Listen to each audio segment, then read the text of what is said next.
పవన్ కళ్యాణ్ గారు గెలిచారు ఇప్పుడు ఎమ్మెల్యేగా. ఎలా ఉంది మీకు?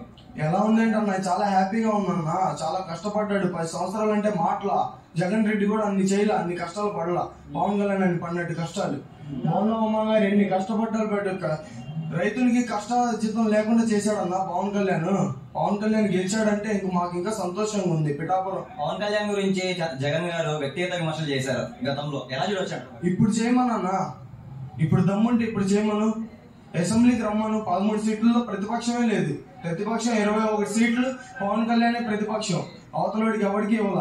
చంద్రబాబు. అది చంద్రబాబు స్టామినా, చంద్రబాబు నైజా. పవన్ కళ్యాణ్ గారు పార్టీ పెట్టినప్పటి నుంచి ఫస్ట్ టైం అసెంబ్లీలో అడుగు పెట్టబోతున్నారు. ఎలా ఉండబోతున్నారు అనుకుంటారు అసెంబ్లీలో? దద్దరిల్లిపోయింది.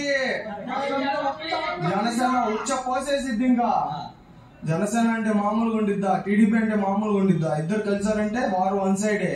వారు వన్ సైడ్ చెప్పి చూపించారు మగతనంగా. అది ఏదో రాజకీయ పార్టీలు పట్టుకుంటే ఓట్లు పడతాయనుకుంటున్నాడు గాని తెలుగు వారి సత్తా తెలియని వ్యక్తి ఈ నరేంద్ర మోడీ. ప్రజల నాడే తెలియని వ్యక్తి ఈ నరేంద్ర మోడీ. రాజకీయ పార్టీలు పట్టుకుంటే ఓట్లు పడతాయనుకుంటున్నాడు గాని తెలుగు వారి సత్తా తెలియని వ్యక్తి ఈ నరేంద్ర మోడీ.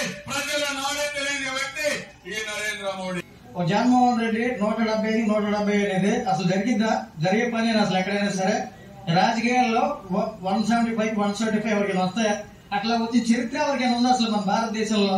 ఒక రాజకీయ పార్టీ 150 సీట్లు పోయిన సంవత్సరం వచ్చిన వ్యక్తి 175 సీట్లకి 170 సీట్లు అంటే అసలు ఆయన్ని జనాలు పిచ్చోడు అనుకుంటాడా, మంచోడు అనుకుంటారా, ఎలాగ అనుకుంటారని వాళ్ళకి ఒక అంచనా ఉండాలి ముందు. అనిస్తే కాదు, వాళ్ళు అనేది దీనికి ఒక అర్థం ఉండాలి. ప్రజల్లో ఎలాంటి స్పందన ఉంటుందంటారు? ఈ పార్టీ అనేది ఉండదన్నా. ఈ పార్టీ అనేది కమ్మలుగా అయిపోద్ది. ఈ పార్టీ అనేది ఆయన ఉన్న పార్టీల్లో కొంత జనసేనకు వచ్చేస్తారు, కొంత టీడీపీకి వచ్చేస్తారు, కొంత కాంగ్రెస్ లోకి వెళ్ళిపోతారు. ఈ పార్టీ తిరిగి లాస్ట్ కి కాంగ్రెస్ విలీనం చేస్తారు అనుకుంటాం మేము.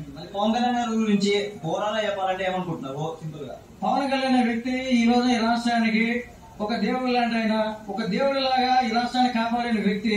ఖచ్చితంగా చెప్పాలంటే ఆయన దేవుడి పాత్ర. ఈ రోజున ఆయన ప్రతి ఒక్క ఊర్లో కూడా ఆయన పాదాలు కడిగి ఆ పాదాలు నీళ్లు మన తల మీద చల్లుకున్న పుణ్యం పవన్ కళ్యాణ్ గారిది. అటువంటి పరిస్థితి.